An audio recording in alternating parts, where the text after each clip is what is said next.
El sabor metálico en mi boca fue lo primero que sentí. Después el dolor de cabeza, como si alguien hubiera estado martillando dentro de mi cráneo durante horas. Y finalmente esa luz blanca y fluorescente que me atacaba los ojos como cuchillos. Abrí los párpados lentamente esperando ver el techo color crema de mi dormitorio, ese techo que había contemplado durante 40 años de mi vida. Esperaba escuchar el sonido del mar Mediterráneo a través de mi ventana, las gaviotas, los niños jugando en la playa de la Malvarrosa. Pero lo que vi fueron paredes blancas, estériles, frías, y lo que escuché fue una voz desconocida hablando sobre medicamentos. Buenos días, señora Fernández. ¿Cómo se siente hoy?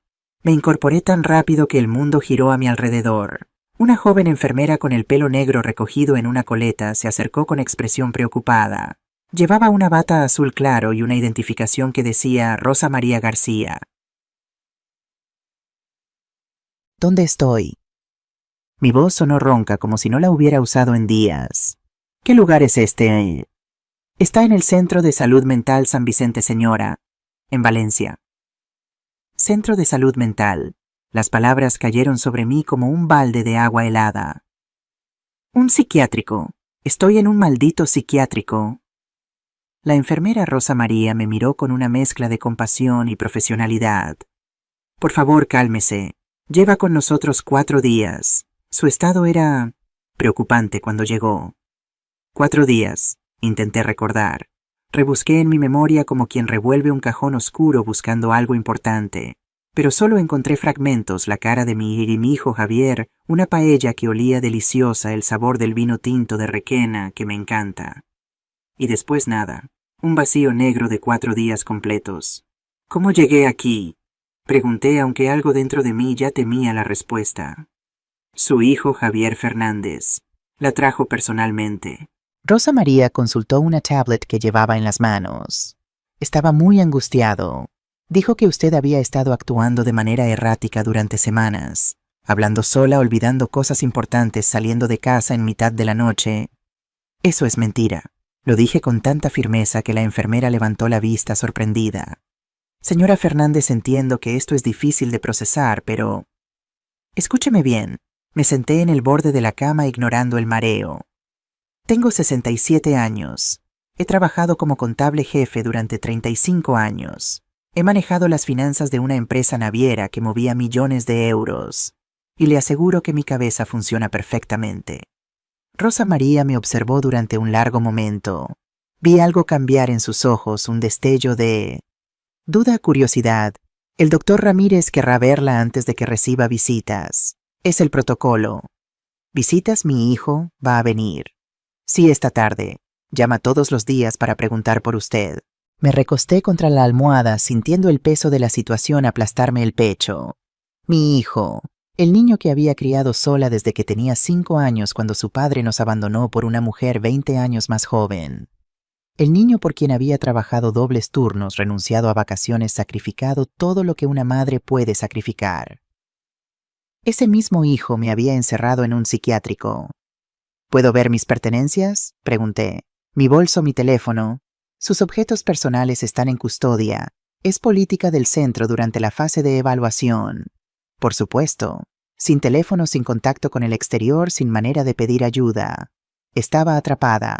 El doctor Héctor Ramírez apareció 1 hora después, cuando ya había tenido tiempo de observar mi habitación con ojos de contable. Una cama individual con barandillas, una mesita de noche sin cajones, un baño pequeño sin espejo, supongo que por precaución, y una ventana con barrotes que daba a un patio interior gris. El doctor era un hombre de unos 50 años, calvo, con una barba recortada con precisión milimétrica y ojos que no sonreían cuando su boca lo hacía. Llevaba una bata blanca impecable y una carpeta gruesa bajo el brazo. Señora Fernández, me alegra verla más alerta. Se sentó en la única silla de la habitación, cruzando las piernas con estudiada casualidad. Su hijo estaba muy preocupado. Nos describió episodios muy preocupantes. ¿Qué tipo de episodio? Confusión severa.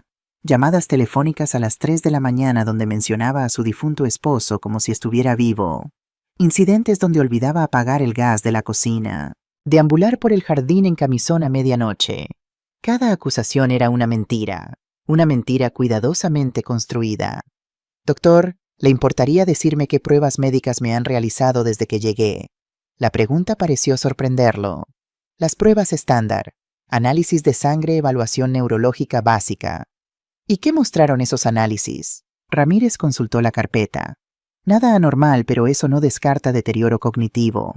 A veces los marcadores tardan en «quiero un análisis toxicológico completo». El silencio que siguió fue denso, cargado de significado. ¿Hay algo específico que cree que podríamos encontrar?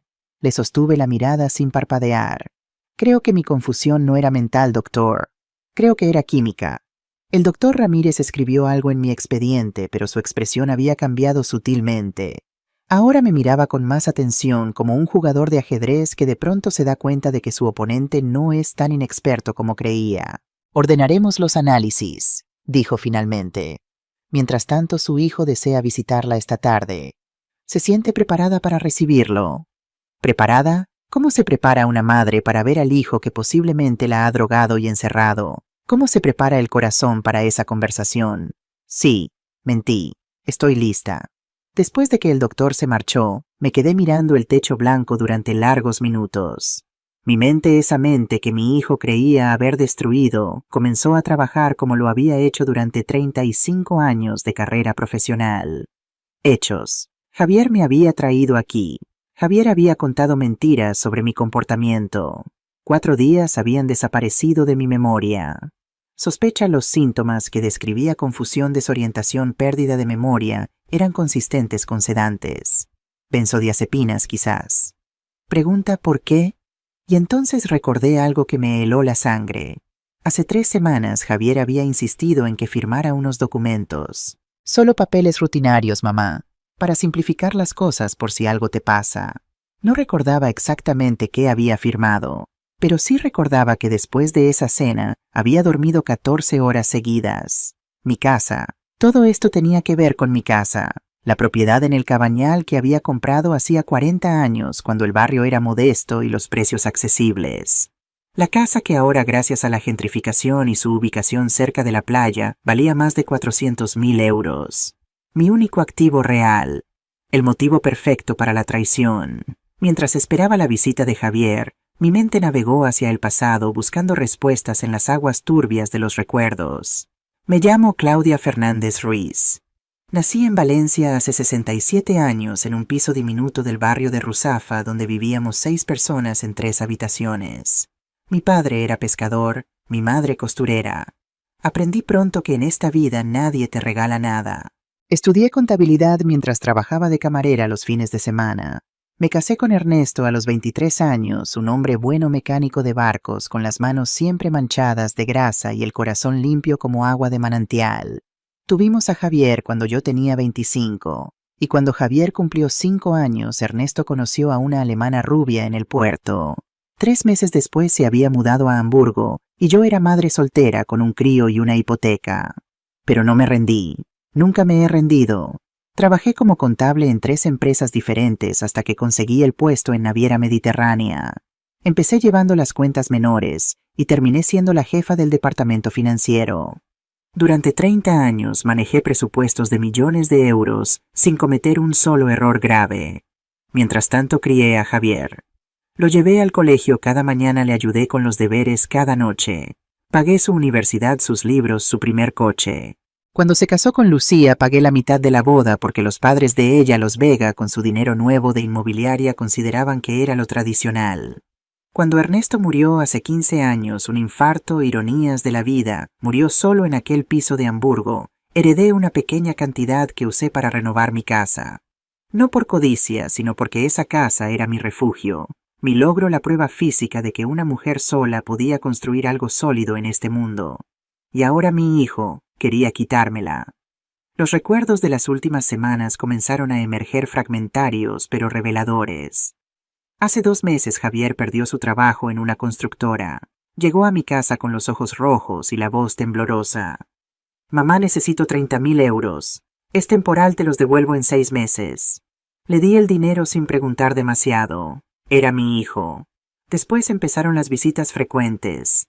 Cada 3 días aparecía con comida paella de marisco, arroz al horno, fideuá. Platos que supuestamente preparaba Lucía, aunque Lucía nunca había cocinado nada más elaborado que pasta con tomate de bote. Y después de cada cena el sueño pesado, los olvidos, la sensación de vivir entre algodones. También recordé las preguntas, siempre sobre dinero, sobre la casa, sobre mis planes de futuro. Mamá, ¿no crees que esta casa es demasiado grande para ti sola? Mamá, el mercado inmobiliario está en su mejor momento. Podrías vender ahora y comprarte algo más pequeño. Mamá, ¿has pensado en hacer testamento? No quiero que te pase como a la tía Remedios, que murió sin dejar nada claro, y fue un desastre. Cada conversación, cada pregunta era una pieza del rompecabezas que ahora comenzaba a ver completo. Mi hijo no solo quería mi dinero, había diseñado un plan meticuloso para conseguirlo. Y yo, la contable que había detectado fraudes de miles de euros en balances empresariales, había sido demasiado ciega o demasiado madre para ver lo que tenía delante de las narices. Pero había algo que Javier no sabía. Hace 3 semanas mi vecina Pilar me había contado sobre un robo en el barrio. 3 casas desvalijadas mientras los propietarios dormían.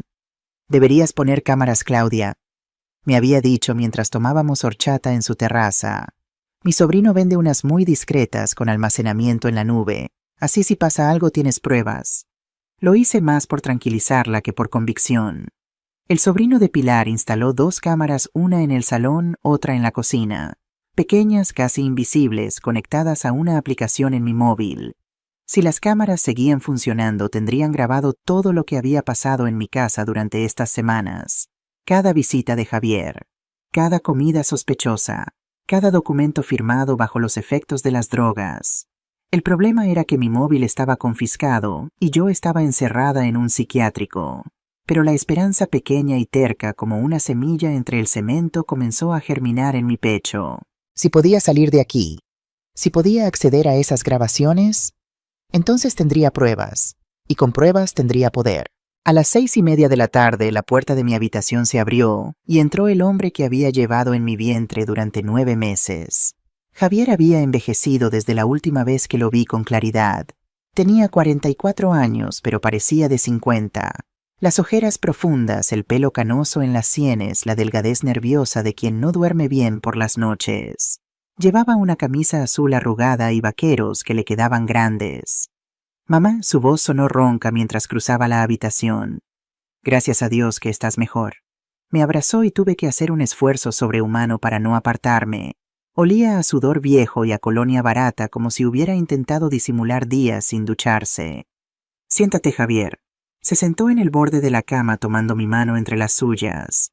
Sus manos temblaban ligeramente. He estado tan preocupado, dijo. Cuando te encontré aquella noche caminando por el jardín sin saber dónde estabas, hablando con papá como si estuviera vivo, pensé que te había perdido. Mentira número 1. Yo nunca salía al jardín de noche. Detesto el frío. ¿Cuándo fue eso, exactamente? El sábado, hace 5 días. Lucía y yo veníamos a traerte cena y te encontramos así. Llamé al médico y él recomendó traerte aquí para evaluación. Mentira número 2. Los sábados Lucía tiene clase de pilates y nunca la cancela por nada. Debe haber sido muy difícil para ti, dije con voz suave, interpretando el papel de madre confundida. La verdad es que no recuerdo nada. Es normal, mamá. El doctor dice que la pérdida de memoria es parte del proceso. ¿Qué proceso, men? El deterioro cognitivo. Javier bajó la voz como si pronunciara un diagnóstico fatal. Muchas personas de tu edad lo experimentan. No es nada de qué avergonzarse. Mentira número 3, la más grande de todas. Observé a mi hijo mientras hablaba, buscando al niño que una vez fue. El niño que me dibujaba tarjetas para el Día de la Madre con crayones de colores. El adolescente que me abrazaba cuando tenía pesadillas. El joven que lloró en mi hombro cuando su novia del instituto lo dejó por otro. ¿Dónde estaba ese niño? ¿Cuándo se había convertido en este extraño de ojos huidizos y manos temblorosas? Javier, dije suavemente. ¿Qué está pasando con la casa? Vi el destello de pánico cruzar su cara antes de que lo controlara. La casa nada, mamá. ¿Por qué preguntas? Recibí una llamada del registro de la propiedad antes de perder la memoria. Algo sobre una transferencia. Era mentira, por supuesto. No había recibido ninguna llamada. Pero necesitaba ver su reacción. Y la reacción fue reveladora. Javier soltó mi mano como si quemara. Se puso de pie caminando hacia la ventana con movimientos nerviosos. Mamá, tu memoria está fallando. No hubo ninguna llamada. Tal vez tengas razón. Mantuve el tono dócil. Últimamente confundo muchas cosas. Exacto. Se volvió hacia mí con una sonrisa que no llegaba a sus ojos. Por eso estás aquí, para que los médicos te ayuden. Nos miramos en silencio durante un largo momento, y en ese silencio algo murió entre nosotros. La confianza, quizás, o la ilusión de que mi hijo me quería por algo más que mi dinero. Javier, ¿puedo preguntarte algo? Claro, mamá. ¿Te acuerdas cuando tenías 8 años y rompiste el jarrón de la abuela? Él parpadeó confundido por el cambio de tema. El jarrón azul, sí me acuerdo. Te escondiste en el armario durante 2 horas porque tenías miedo de que me enfadara. Pero cuando te encontré, ¿qué te dije? Dijiste, tragó saliva. Dijiste que los errores se perdonan si uno tiene el valor de admitirlos. Exacto, lo miré directamente a los ojos. Eso sigue siendo verdad, Javier. Los errores se pueden perdonar. Las mentiras no tanto. Algo cambió en su expresión. Por un segundo, solo un segundo, vi algo que podría haber sido remordimiento, o miedo, o ambos. Pero entonces la máscara volvió a su lugar. Mamá, estás confundida. Es la enfermedad. Se inclinó para besarme la frente. Descansa. Vendré mañana. Antes de llegar a la puerta se detuvo. Ah, por cierto, pasé por tu casa a recoger algunas cosas. Ropa limpia, tus medicinas. También desinstalé ese sistema de cámaras que habías puesto. Estaba defectuoso, grababa cosas raras, solo ruido. No quería que siguiera gastando electricidad para nada. El aire se congeló en mis pulmones. Sabía. Javier sabía lo de las cámaras, y las había destruido. Qué considerado, logré decir con voz firme. Siempre pensando en todo. Es lo que hacen los hijos, mamá, cuidar de sus padres. Se marchó y yo me quedé sola con el sonido de mi propio corazón latiendo como un tambor de guerra. Las cámaras estaban destruidas.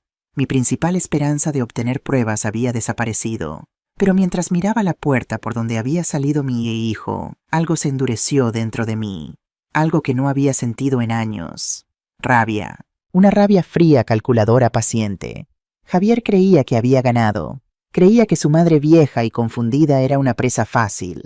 No sabía que esa madre vieja había sobrevivido a un marido que la abandonó a una carrera en un mundo de hombres a 30 años de balances y auditorías. No sabía que esa madre había aprendido a detectar fraudes antes de que él naciera. No sabía con quién se había metido, pero iba a aprenderlo.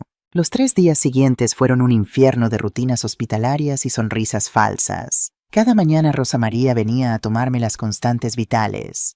Cada tarde el doctor Ramírez hacía su ronda con preguntas diseñadas para hacerme parecer más loca de lo que estaba.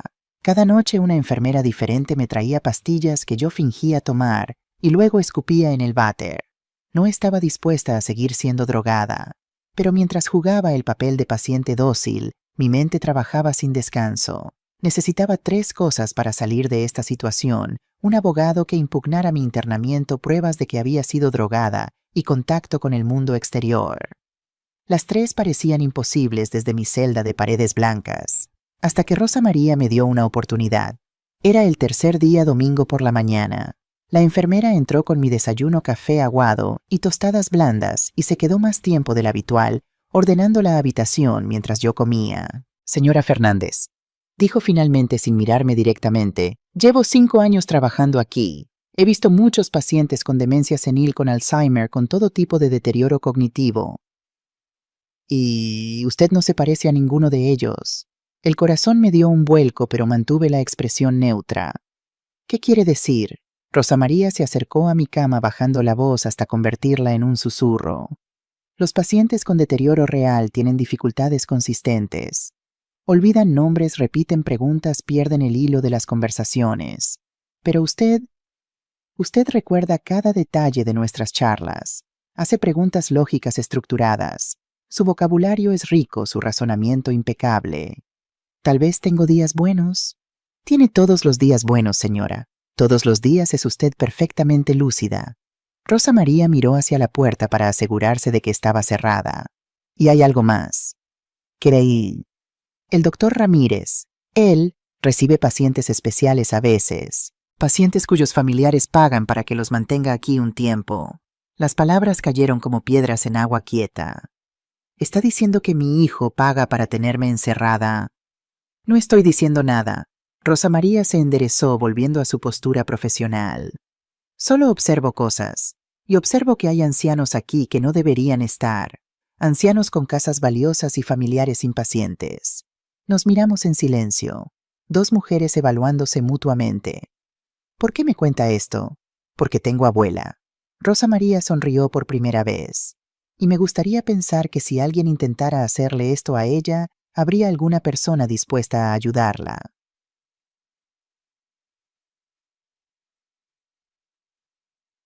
Esa tarde Rosa María hizo algo que podría haberle costado el trabajo. Durante su descanso usó su teléfono personal para llamar al número que le di de memoria Pilar Navarro, mi vecina de 75 años, la mujer que me había advertido sobre los robos y me había convencido de instalar las cámaras.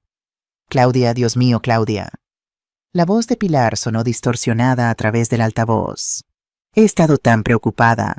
Javier me dijo que habías tenido un derrame y estabas en rehabilitación. ¿Por qué no me llamaste? Pilar, escúchame con atención porque no tengo mucho tiempo. Le expliqué todo. El psiquiátrico, las mentiras de Javier, las sospechas sobre mi casa.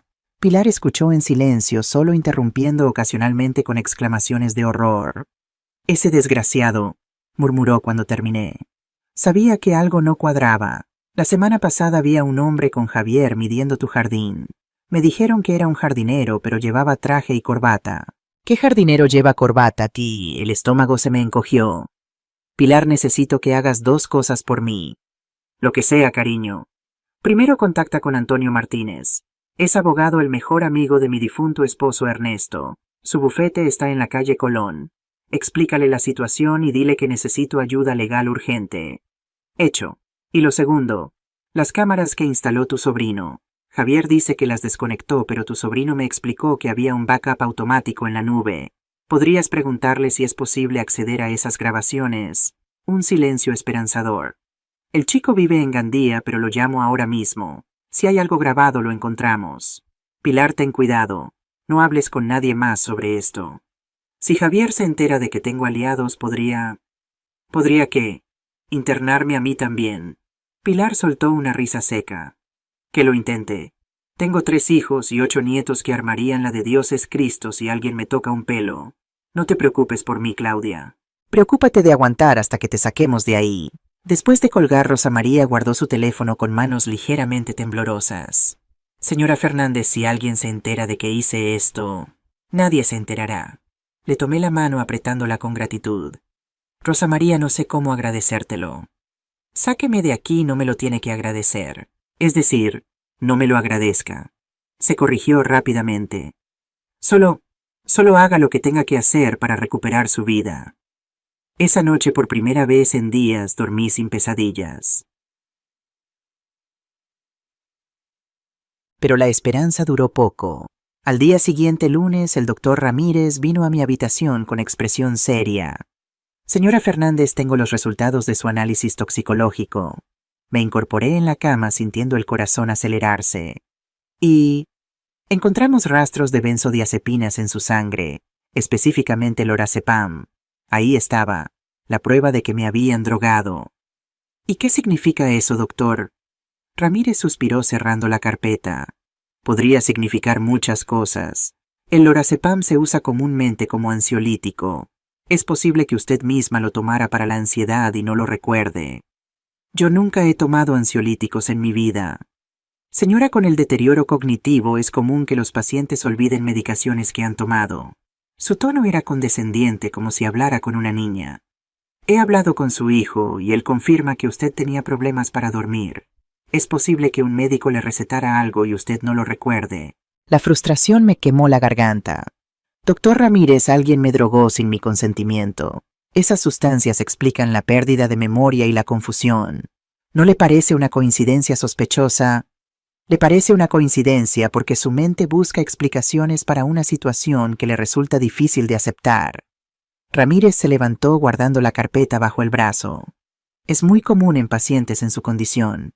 Se llama confabulación, inventar narrativas para llenar los vacíos de memoria. No estoy inventando nada. Eso es exactamente lo que diría alguien que confabula. Me dedicó una sonrisa profesional vacía de humanidad. Descanse, señora Fernández. Mañana continuamos con las evaluaciones. Se marchó dejándome sola con mi rabia impotente. Tenía la prueba de que me habían drogado, pero el sistema estaba diseñado para ignorarla. El doctor estaba comprado, o era incompetente, probablemente lo primero. Y mientras yo siguiera encerrada aquí, Javier tenía vía libre para hacer lo que quisiera con mi casa. Esa noche, mientras miraba el techo sin poder dormir, me pregunté por primera vez si realmente podría ganar esta batalla. El miércoles por la mañana, exactamente 8 días después de despertar en este infierno, la puerta de mi habitación se abrió para revelar a un hombre que no esperaba ver. Antonio Martínez tenía 72 años, una melena blanca perfectamente peinada y ojos azules que todavía brillaban con la astucia de décadas de litigios. Había sido el mejor amigo de mi esposo Ernesto, el padrino de Javier, y el abogado más respetado del distrito de Ciudad Bella. Claudia. Su voz era grave, resonante, la voz de un hombre acostumbrado a que lo escucharan. ¿Cómo te encuentras? Antonio. Las lágrimas me sorprendieron brotando sin permiso. Gracias a Dios que has venido. Se sentó junto a mi cama y me tomó las manos con una mezcla de profesionalidad y ternura. Pilar me lo contó todo. He pasado los últimos 3 días reuniendo información. Abrió un maletín de cuero desgastado. Y lo que he encontrado es preocupante. ¿Qué has encontrado? Antonio sacó una carpeta y la colocó en mi regazo. Hace 4 días, el mismo día que tu hijo te trajo aquí, se registró en la Notaría de Valencia un poder notarial general a tu nombre. Un poder notarial. Sí, un documento que autoriza a Javier Fernández López a actuar en tu nombre en todos los asuntos legales, financieros e inmobiliarios. Antonio señaló una fotocopia. Aquí está tu firma. Miré el documento. Era mi firma sin duda, pero no recordaba haberla hecho. No recuerdo firmar esto. No me sorprende. Según la fecha lo firmaste el mismo día de aquella paella que mencionaste a Pilar. El día que empezaste a sentirte confundida. La pieza encajó con un clic doloroso. Me drogó para que firmara el poder y luego me trajo aquí para tenerme incomunicada mientras vendía tu casa. El aire abandonó mis pulmones. ¿La ha vendido? Antonio asintió lentamente con pesar. La escritura de compraventa se firmó hace 3 días. El comprador es Miguel Ángel Vega, padre de tu nuera Lucía. El precio de venta fue de 180.000 euros. 180.000. Sentí náuseas. Antonio, esa casa vale al menos 450.000.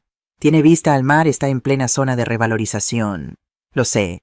Hice que un tasador independiente la evaluara. Su estimación es de 460.000 euros. Entonces la vendió por menos de la mitad de su valor. Exacto. Antonio cerró la carpeta. Y lo peor es que técnicamente todo es legal.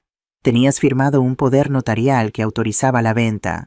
No hay prueba documental de que estuvieras bajo los efectos de drogas cuando lo firmaste. Me quedé en silencio procesando la devastación. Mi casa, el lugar donde había criado a mi hijo, donde había llorado la muerte de mi esposo, donde había construido una vida entera, vendida por 1/3 de su valor a la familia de mi nuera. Y yo no podía hacer nada. Antonio, tiene que haber algo. ¿Algún recurso legal? Hay recursos, pero son complicados. El abogado se frotó las sienes. Podemos impugnar la venta alegando que el poder notarial fue obtenido mediante fraude. Podemos presentar los análisis toxicológicos como prueba de que estabas incapacitada. Pero estas cosas llevan tiempo, meses, quizás años. Y mientras tanto, Miguel Vega está en posesión legal de tu casa. ¿Y qué hay de sacarme de aquí? Antonio sonrió por primera vez. Eso es más fácil. He presentado una demanda de habeas corpus esta mañana. Alegamos que tu internamiento carece de fundamento médico suficiente. El juez Requena, que es viejo amigo mío, ha emitido una orden de liberación inmediata. Puedo irme. Puedes irte hoy mismo. El doctor Ramírez no está contento, pero la ley es la ley. Por primera vez en 8 días sentí algo parecido a la esperanza.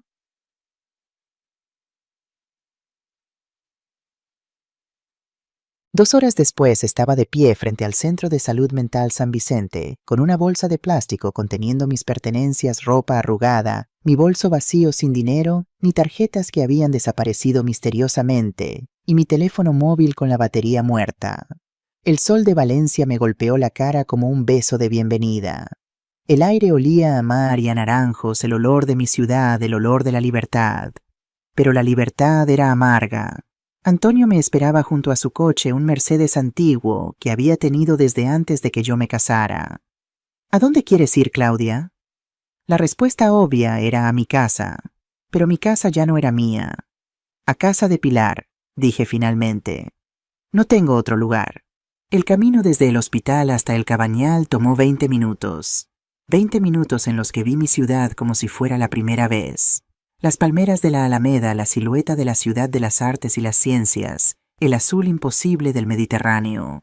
Todo seguía igual. El mundo había seguido girando mientras yo estaba encerrada, pero para mí todo había cambiado. Cuando el coche de Antonio dobló la esquina de mi calle, vi mi casa por primera vez desde el exterior. Había un cartel de vendido clavado en el jardín. Un cartel rojo brillante obsceno en su alegría comercial proclamando al mundo que Claudia Fernández ya no vivía allí.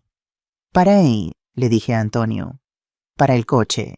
Me bajé antes de que se detuviera completamente. La casa estaba igual que siempre, la fachada blanca con las contraventanas azules, el limonero que había plantado cuando Javier tenía 10 años, las macetas de geranios en las ventanas. Todo igual y todo diferente porque ya no era mío. Me acerqué a la verja tocando el hierro forjado que mi esposo había instalado con sus propias manos. «Señora, esta es propiedad privada». Me volví. Un hombre joven con traje barato estaba de pie en el porche mirándome con desconfianza. «¿Quién es usted?» «Soy el representante del nuevo propietario. ¿Puedo preguntar qué hace aquí?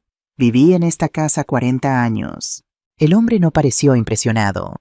«Bueno, pues ahora ya no vive. Si no tiene asuntos legales que tratar, le pido que se retire». Antonio apareció a mi lado colocando una mano protectora en mi hombro. «Vámonos, Claudia. No vale la pena». Pero no podía moverme. Miraba las ventanas de mi dormitorio donde había dormido miles de noches, donde había llorado mis penas y celebrado mis alegrías. Miraba la puerta por donde había entrado con mi bebé recién nacido, por donde había salido para enterrar a mi esposo, por donde había visto partir a mi hijo hacia su vida adulta. Y ahora un extraño me decía que no tenía derecho a estar ahí. «Vámonos», repetí finalmente con la voz rota. «Llévame con Pilar». La casa de Pilar olía a café recién hecho y a flores silvestres. Era más pequeña que la mía, un apartamento de 2 habitaciones en un edificio antiguo, pero estaba llena de calor humano. «Claudia, por Dios». Pilar me abrazó en cuanto crucé la puerta, apretándome con una fuerza sorprendente para sus 75 años. «Estás en los huesos. No te daban de comer en ese sitio». La comida era lo de menos. Me dejé guiar hasta el sofá aceptando la taza de manzanilla que Pilar me puso en las manos. Antonio se sentó en el sillón de enfrente y durante unos minutos nadie habló. Fue Pilar quien rompió el silencio. «Bueno, ¿y ahora qué? Vamos a dejar que ese desgraciado se salga con la suya». «No tenemos muchas opciones», dijo Antonio con cautela. «La venta es técnicamente legal. Impugnarla llevará tiempo y dinero». «¿Cuánto dinero te...?» «Para empezar, unos 10.000 euros en gastos legales y peritajes. Y eso sin contar los honorarios de abogado». 10.000 euros. Yo tenía 30.000 en mi cuenta de ahorros, pero esa cuenta estaba vinculada a Javier desde que le di acceso para emergencias. Probablemente ya habría vaciado hasta el último céntimo. «No tengo ese dinero», admití. «No tengo nada. Ni casa, ni ahorros, ni siquiera ropa que no esté en un almacén que probablemente Javier controla». Las palabras sonaron tan patéticas que casi me río. 67 años de vida, 35 de carrera profesional, y aquí estaba sin hogar, sin dinero, dependiendo de la caridad de una vecina. «Tienes algo más importante que dinero», dijo Pilar sentándose a mi lado. «Tienes pruebas. Las cámaras, mi sobrino llamó esta mañana. Javier destruyó las cámaras físicas, pero no sabía que el almacenamiento en la nube es automático. Hay grabaciones de las últimas 3 semanas. El corazón me dio un vuelco. «¿Grabaciones de qué?» «Todavía no las hemos revisado todas, pero mi sobrino vio algunas. Hay una donde se ve claramente a Javier añadiendo algo a un plato de comida. Otra donde habla por teléfono con alguien sobre acelerar el proceso antes de que la vieja sospeche. La vieja, así me llamaba mi hijo. Y los documentos, hay grabaciones de cuando firmé el poder notarial». Pilar asintió. «Hay una donde Javier te pone papeles delante y tú firmas. Pareces Pareces drogada, Claudia. Tienes los ojos vidriosos y apenas puedes mantener la cabeza erguida. Antonio se inclinó hacia adelante con un brillo nuevo en los ojos. Eso cambia todo. Si tenemos evidencia visual de que firmaste bajo los efectos de sustancias, podemos argumentar que el poder notarial fue obtenido mediante fraude. ¿Podemos recuperar la casa? Es posible, pero hay un problema. ¿Cuál? Miguel Vega, el padre de tu nuera. Antonio frunció el ceño. No es un comprador cualquiera. Tiene una empresa de desarrollo inmobiliario con conexiones en todo Valencia. Si intentamos anular la venta, se defenderá con todos los recursos a su alcance. ¿Qué tipo de recursos? Abogados caros, presión política, puede que incluso intimidación. Antonio me miró fijamente. Claudia, antes de seguir adelante necesito que entiendas algo. Esto no va a ser fácil ni rápido. Miguel Vega tiene dinero y poder. Tú no tienes ni lo uno ni lo otro. La batalla legal podría durar años. Me quedé en silencio absorbiendo sus palabras. Años de lucha, años de incertidumbre, años de vivir en casa ajena dependiendo de la bondad de otros. Valía la pena. Miré a Pilar, que me observaba con expresión preocupada. Miré a Antonio, que esperaba mi respuesta con paciencia profesional. Miré por la ventana donde el sol de la tarde teñía los tejados de Valencia con tonos dorados. Y pensé en Javier, en el niño que había sido, en el hombre en que se había convertido, en la traición que había cometido. Mi hijo me había drogado, robado y encerrado. Me había llamado la vieja a mis espaldas mientras planeaba quedarse con todo lo que había construido en mi vida. Podía perdonarlo, no. Podía dejarlo ganar, jamás. Me levanté del sofá sintiendo una fuerza nueva recorrer mi cuerpo, la fuerza de la indignación, la fuerza de la superviviente. Antonio, Pilar, dije con voz firme, escuchadme bien. Tengo 67 años. He sobrevivido a un marido que me abandonó a criar un hijo sola, a décadas de trabajo, en un mundo que no respetaba a las mujeres. He construido una vida desde cero, no una vez, sino dos. Hice una pausa dejando que las palabras calaran. Mi hijo cree que soy una vieja débil y confundida, que puede quitarme lo que es mío y enviarme a un rincón a morir en silencio. Se equivoca. Me acerqué a la ventana mirando hacia la calle donde se veía a lo lejos el tejado de mi casa robada. Vamos a luchar. Vamos a usar cada gramo de evidencia, cada recurso legal, cada aliado que podamos encontrar. Y cuando termine, mi hijo y todos los que lo ayudaron van a aprender una lección muy importante. ¿Qué lección?, preguntó Pilar. Me volví hacia ellos con una sonrisa que no tenía nada de dulce. Que las viejas de El Cabañal no nos dejamos pisotear, ni por extraños, ni por la familia, ni por nadie. Esa noche, mientras Pilar dormía en su habitación, yo permanecí despierta en el sofá que ahora era mi cama. Pensaba en los días que vendrían, en las batallas legales, las confrontaciones familiares, los obstáculos que sabía que encontraría. Pensaba en Javier, mi hijo, el niño al que había dado todo y que me había pagado con traición. Y pensaba en mí misma, en la mujer que había sido, la mujer que era ahora, la mujer que tendría que convertirme para sobrevivir. A las 3 de la mañana, cuando el silencio de Valencia era casi total, saqué el móvil que Antonio me había prestado y escribí un mensaje. Era para Javier. Solo decía, sé lo que hiciste, y voy a recuperar lo que es mío. No esperaba respuesta. Solo quería que supiera que la guerra había comenzado, que su madre no estaba derrotada, que la vieja todavía tenía garras. Envié el mensaje y apagué el teléfono. Después, por primera vez en semanas, dormí en paz. No porque mi situación hubiera mejorado, no porque tuviera esperanzas fáciles, sino porque había tomado una decisión. Iba a luchar. Y cuando Claudia Fernández Ruiz decidía luchar, Dios ayudara a quien se pusiera en su camino. La primera semana fuera del hospital fue un ejercicio de humillación y determinación. Dormía en el sofá de Pilar, un mueble que había sido cómodo hace 20 años, pero que ahora torturaba mi espalda con cada hora que pasaba. Me vestía con ropa prestada. Pilar era más pequeña que yo, así que todo me quedaba apretado en los lugares incorrectos. Comía lo que ella cocinaba porque no tenía ni un euro para contribuir a los gastos. A los 67 años, después de una vida de independencia, había vuelto a ser una carga para otros. Pero no tenía tiempo para autocompasión. Tenía trabajo que hacer. El lunes por la mañana, 3 días después de mi liberación, me senté en la mesa de la cocina de Pilar con un cuaderno y un bolígrafo prestados. Durante 35 años había resuelto problemas financieros complicados, siguiendo un método simple: hacer listas, identificar los hechos, buscar los patrones. Iba a aplicar ese mismo método a mi propia destrucción. Hechos conocidos. 1. Javier me había estado drogando durante al menos 3 semanas, probablemente más. 2. Bajo los efectos de las drogas firmé un poder notarial general. 3. Con ese poder, Javier vendió mi casa a Miguel Vega por 180,000 euros. 4. El valor real de la casa es aproximadamente 460,000 euros. 5. Me internaron en un psiquiátrico para mantenerme incomunicada durante la venta. 6. Las cámaras de seguridad grabaron parte o todo el proceso. Preguntas sin respuesta. 1. ¿Por qué Javier necesitaba dinero tan desesperadamente? 2. ¿Cuál es la relación exacta entre Javier y Miguel Vega más allá del parentesco? 3. ¿Quién más está involucrado? 4. ¿Dónde está el dinero de la venta? 5. ¿Qué planea hacer Miguel Vega con mi casa?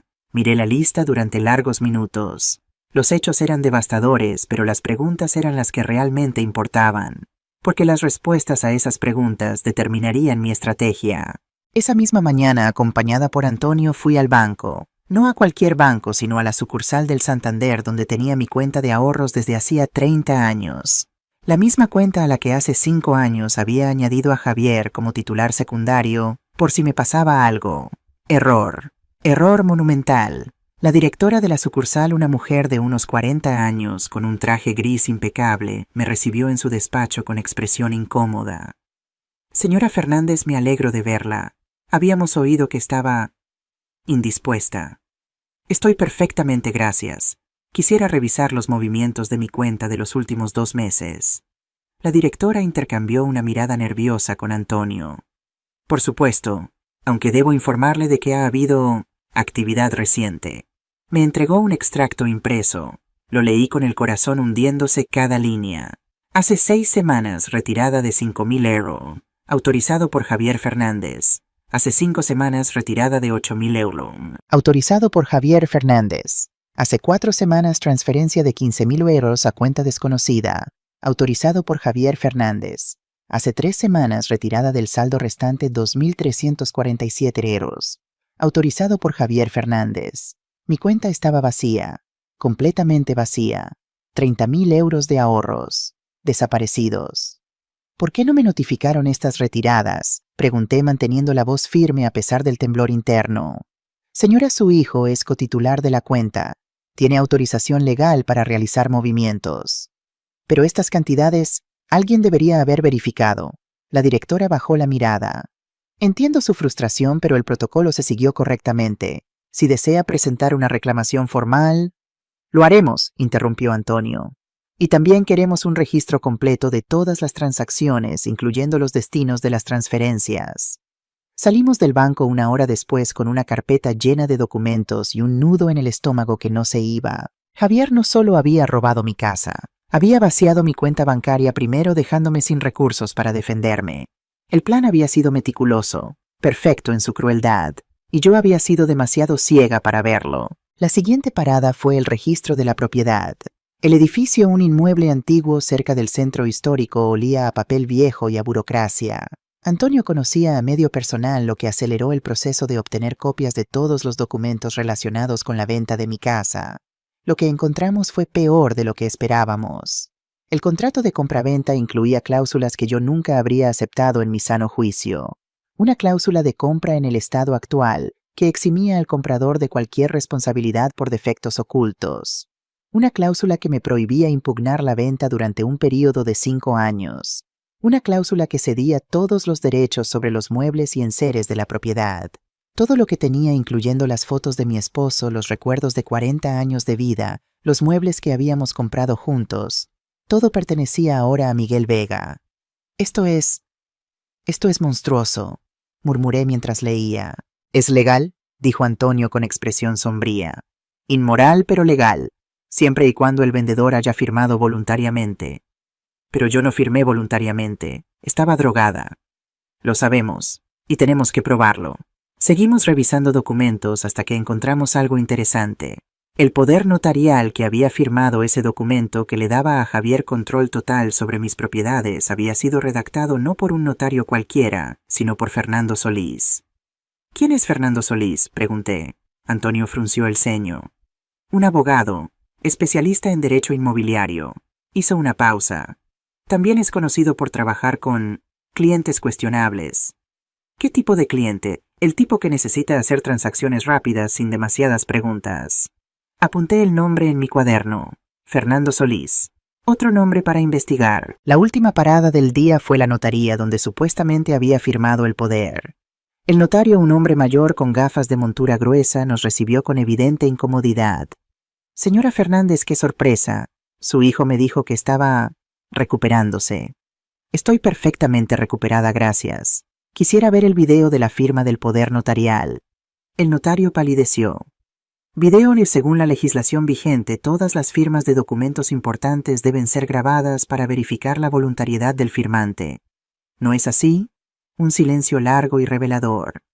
El sistema de grabación estaba en mantenimiento ese día. Antonio dio un paso adelante. ¡Qué conveniente!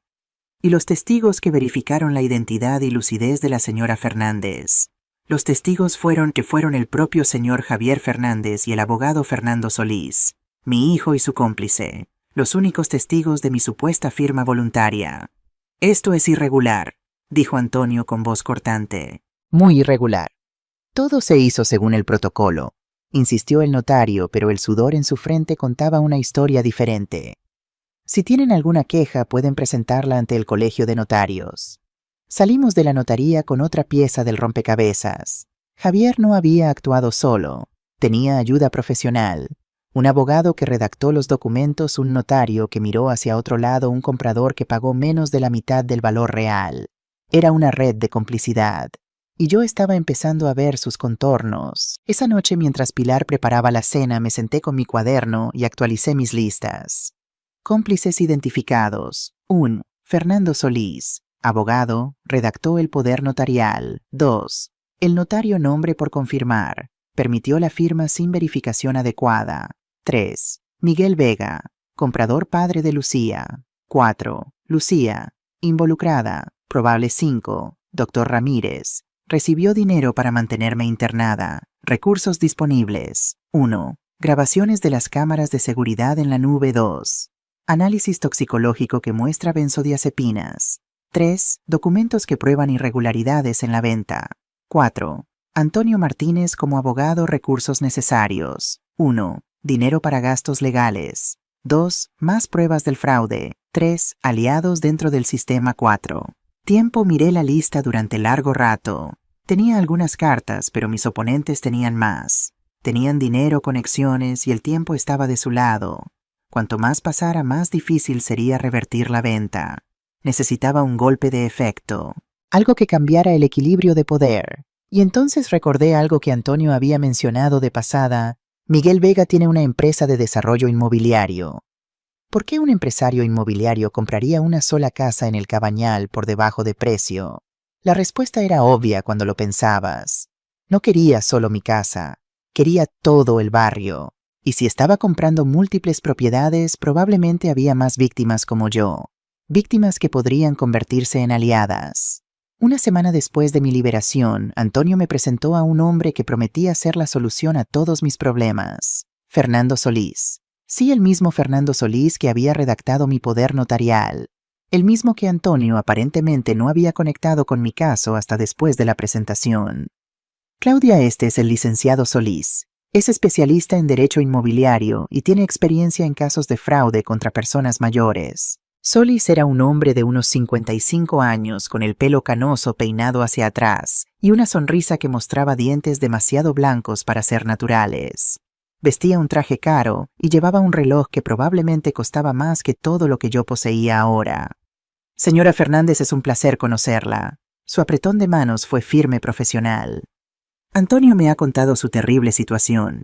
Quiero que sepa que estoy comprometido a ayudarla a recuperar lo que es suyo. No lo reconocí. ¿Por qué iba a hacerlo? Cuando firmé ese poder notarial estaba drogada. Sus rasgos no se habían grabado en mi memoria destrozada. Gracias por recibirme, dije. Antonio habla muy bien de usted. Antonio es un viejo amigo. Solís sonrió a mi abogado con afecto aparente. Nos conocemos desde hace décadas. Cuando me contó su caso supe que tenía que ayudar. Durante la siguiente hora le conté todo, absolutamente todo. Le hablé de las drogas en la comida del internamiento forzado de la venta fraudulenta. Le mostré los documentos que habíamos reunido, los extractos bancarios, los análisis toxicológicos. Y crucialmente le hablé de las grabaciones. Dice que hay videos de su hijo drogándola. Solís se inclinó hacia adelante con aparente interés. Eso sería una prueba definitiva. Sí, están almacenados en la nube. El sobrino de mi vecina Pilar instaló el sistema y tiene acceso. Fascinante. Solís tomó notas en una libreta de cuero. ¿Ya han descargado esas grabaciones? ¿Las tienen en un lugar seguro? Todavía no. El chico vive en Gandía y trabaja durante la semana. Va a venir este fin de semana para ayudarnos. Entiendo. Solís cerró su libreta con un chasquido. Señora Fernández, déjeme ser honesto con usted. Este caso es complejo, pero no imposible. Con las pruebas adecuadas podemos impugnar la venta y posiblemente presentar cargos criminales contra todos los involucrados. ¿Cuánto tiempo llevaría? Es difícil decirlo. 6 meses, 1 año, depende de muchos factores. Se puso de pie, extendiendo la mano. Pero le prometo que haré todo lo que esté en mi poder para ayudarla. Le estreché la mano sintiendo un alivio que no había experimentado en semanas. Finalmente tenía un profesional de mi lado, alguien con experiencia, con contactos, con recursos. No sabía que acababa de darle toda la información que necesitaba para destruirme. Las 2 semanas siguientes fueron una montaña rusa de esperanzas y frustraciones. Solís se comunicaba regularmente, siempre con noticias que parecían prometedoras, pero que nunca se concretaban. Estoy contactando con un juez que podría acelerar el proceso. Tengo un detective privado investigando a Miguel Vega. He encontrado precedentes legales que podrían ayudarnos. Pero cuando preguntaba por detalles específicos, las respuestas eran siempre vagas. Es mejor no adelantar acontecimientos. La discreción es fundamental en estos casos. Confíe en mí, señora Fernández. Sé lo que hago. Mientras tanto, el fin de semana llegó y pasó sin que el sobrino de Pilar apareciera. Lo siento, Claudia, me dijo Pilar con expresión preocupada. Dice que la empresa le puso un proyecto urgente. No puede venir hasta dentro de 2 semanas. 2 semanas más. 2 semanas sin acceso a las pruebas cruciales. El tiempo seguía corriendo en mi contra. El despertar vino de la fuente más inesperada. Era un martes por la tarde, 18 días después de mi liberación. Pilar había salido a hacer la compra dejándome sola en el apartamento. El teléfono de Pilar sonó. Era su hija Carmen, que vivía en Madrid. ¿Está mi madre? No ha salido. ¿Quieres que le dé un mensaje? Ah, eres Claudia, la vecina. Carmen hizo una pausa. Oye, mi madre me contó lo que te pasó. Es horrible. Gracias, estamos luchando. Sí, eso me dijo. También me dijo que tenéis un abogado nuevo, un tal Solís. Así es, Fernando Solís. Un silencio largo. Claudia, puedo decirte algo, pero tienes que prometerme que no le dirás a mi madre que fui yo. El tono de Carmen había cambiado. Ya no era casual, era urgente. Te lo prometo. Trabajo en el Ministerio de Justicia, en el Departamento de Supervisión de Colegios Profesionales. Otra pausa. Esta mañana, por curiosidad, busqué el nombre de Fernando Solís en nuestra base de datos. El estómago se me encogió. Y Solís tiene 3 quejas formales por conflicto de intereses. 2 de ellas están relacionadas con casos de propiedades en Valencia. Carmen bajó la voz. Y hay algo más. Solís es el abogado asesor de una empresa llamada Vega Inmobiliaria. El mundo se detuvo. Vega Inmobiliaria, la empresa de Miguel Vega. La misma. Claudia, no sé qué está pasando exactamente, pero ese hombre no está de tu lado. Colgué el teléfono con las manos temblando. Fernando Solís, el abogado que supuestamente me ayudaba. El mismo hombre que había redactado el poder notarial que me robó la casa. El mismo hombre al que le había contado todo, incluyendo la existencia de las grabaciones. Con dedos torpes marqué el número del sobrino de Pilar en Gandía. Dígame, soy Claudia, la vecina de tu tía. Necesito preguntarte algo urgente. Claro, dígame. Las grabaciones de mis cámaras siguen en la nube. Un silencio que duró una eternidad. Pues, es curioso que me llame por eso. Hace unos días recibí una notificación del servidor diciendo que alguien había intentado acceder desde una ubicación desconocida.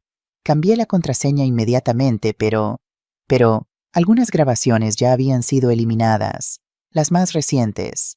Lo siento, señora Claudia. No sé cómo pudo pasar. Colgué y me dejé caer en el sofá.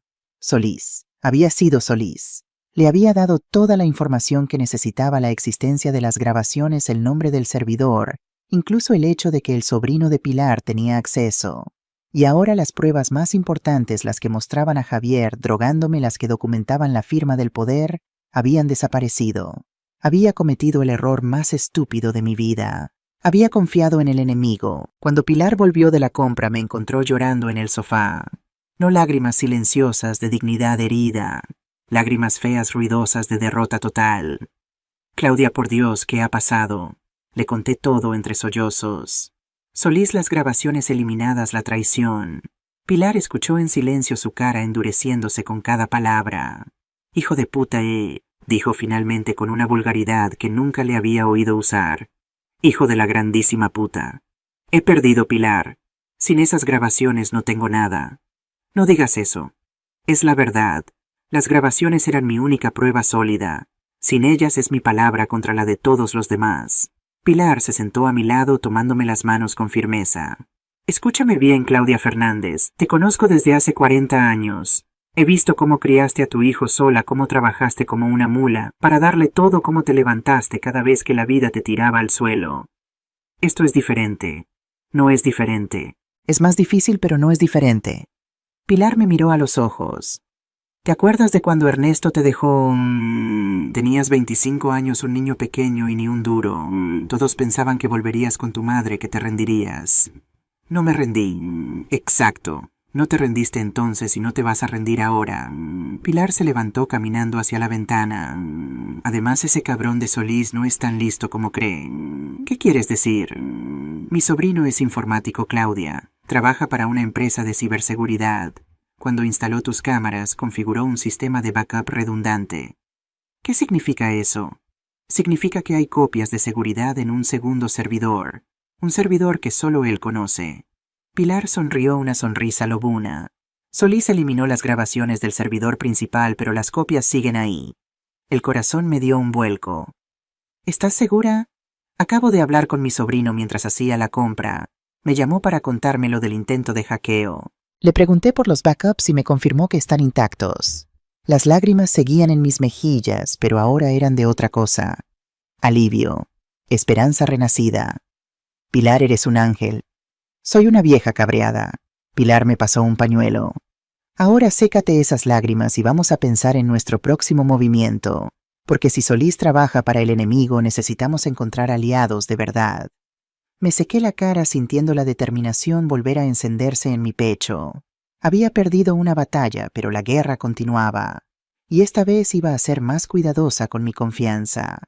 3 semanas después de mi liberación, ocurrió algo que no esperaba. Me encontré con mi nieta. Isabel tenía 16 años, el pelo oscuro de su padre y los ojos verdes de su madre. Era una chica seria e inteligente, con esa intensidad que tienen los adolescentes cuando empiezan a ver el mundo con ojos adultos.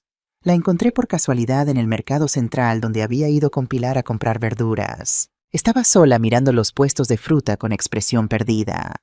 Isabel se volvió y cuando me vio su cara pasó por una docena de emociones en segundos. Sorpresa, alegría, culpa, miedo. Abuela, su voz se quebró. Pensé que... Papá dijo que... ¿Qué dijo tu padre? Que estabas muy enferma, que no querías ver a nadie. Las lágrimas empezaron a caer por sus mejillas. Pero yo no lo creía. No podía creerlo. La abracé ahí mismo, en medio del bullicio del mercado, rodeadas de puestos de jamón y verduras. Mi nieta, a quien no había visto en semanas, llorando en mis brazos. Ven, le dije. Vamos a tomar algo y hablar. Encontramos un café tranquilo en una callejuela cercana. Isabel pidió un chocolate caliente con manos temblorosas mientras me contaba lo que había visto en su casa durante las últimas semanas. Es un desastre, abuela. Mamá y papá no paran de discutir. Papá casi no duerme. A veces lo oigo llorando en el baño por la noche. Llorando, sí. Y hay llamadas a todas horas. Gente que viene a casa a reclamar dinero. Isabel bajó la voz. Hace 2 semanas vino un hombre grande con cicatriz en la cara. Papá habló con él en el jardín, pero yo lo oí desde mi ventana. ¿Qué decían? El hombre amenazaba a papá. Decía que si no pagaba iba a pasarnos algo a mamá y a nosotros. El frío me recorrió la espalda. Amenazó a tu madre y a ti, y a Álvaro también. Isabel me miró con ojos que habían visto demasiado para su edad. Abuela, ¿qué está pasando? ¿Por qué mi padre debe dinero a esa gente? No sabía cuánto contarle. Era una niña. No debería tener que cargar con los pecados de sus padres, pero también merecía la verdad, o al menos parte de ella. Isabel, tu padre ha tomado algunas decisiones muy malas, decisiones que nos han hecho daño a todos. Lo de tu casa no era una pregunta. Sé que vendieron tu casa, abuela. Oí a mamá hablando con el abuelo Miguel. Decía que era la única manera de salvar a papá. Así que Lucía estaba involucrada. Y Miguel había presentado la venta de mi casa como un rescate para su yerno. ¿Tu madre sabe lo que tu padre me hizo? Isabel asintió lentamente. Creo que sí, pero ella dice que no había opción, que esa gente iba a matar a papá si no conseguía el dinero. Me quedé en silencio procesando esta nueva información. Javier no era solo un hijo codicioso que quería la herencia de su madre. Era un hombre desesperado, atrapado por deudas con gente peligrosa que había sacrificado a su propia madre para salvarse. No lo justificaba. Nada podía justificar lo que me había hecho, pero lo explicaba. Isabel, necesito que me cuentes todo lo que sepas, todo lo que hayas oído o visto en las últimas semanas. Mi nieta me miró con una mezcla de miedo y determinación. Si te cuento todo, ¿me prometes que no vas a hacer que metan a papá en la cárcel? Era una promesa que no sabía si podía hacer. Pero mirando los ojos suplicantes de mi nieta, la niña que había mecido en mis brazos cuando era bebé, la niña que no tenía culpa de nada de esto, te prometo que haré todo lo posible para que esto termine bien, para todos. No era exactamente lo que me había pedido, pero fue suficiente. Isabel empezó a hablar. Lo que me contó mi nieta pintó un cuadro más complejo de lo que había imaginado. Javier había empezado a apostar online hace 3 años después de perder su primer trabajo. Lo que comenzó como un pasatiempo se convirtió en adicción. Pérdidas pequeñas llevaron a apuestas más grandes intentando recuperar lo perdido. El clásico ciclo destructivo. Cuando perdió su segundo trabajo hace 8 meses, ya debía 40.000 euros a casas de apuestas legales. Pero las casas de apuestas legales tienen límites. Javier necesitaba más crédito, más oportunidades de recuperarse. Así que acudió a prestamistas ilegales. El hombre de la cicatriz se llamaba Andrés Puig, conocido en ciertos círculos como el Catalán. Era el cobrador de una red de préstamos usureros que operaba en la costa valenciana. Javier le debía 120.000 euros, a un interés del 30% mensual. El abuelo Miguel ofreció pagar la deuda, me dijo Isabel. Pero quería algo a cambio. Mi casa. Sí. Dijo que era un negocio, que la casa valía mucho más de lo que papá debía, que era una inversión. Una inversión, así lo veía Miguel Vega, una oportunidad de comprar una propiedad de $500.000 de euros por una fracción de su valor. Y tu padre aceptó. Al principio no quería, lo oí discutir con mamá.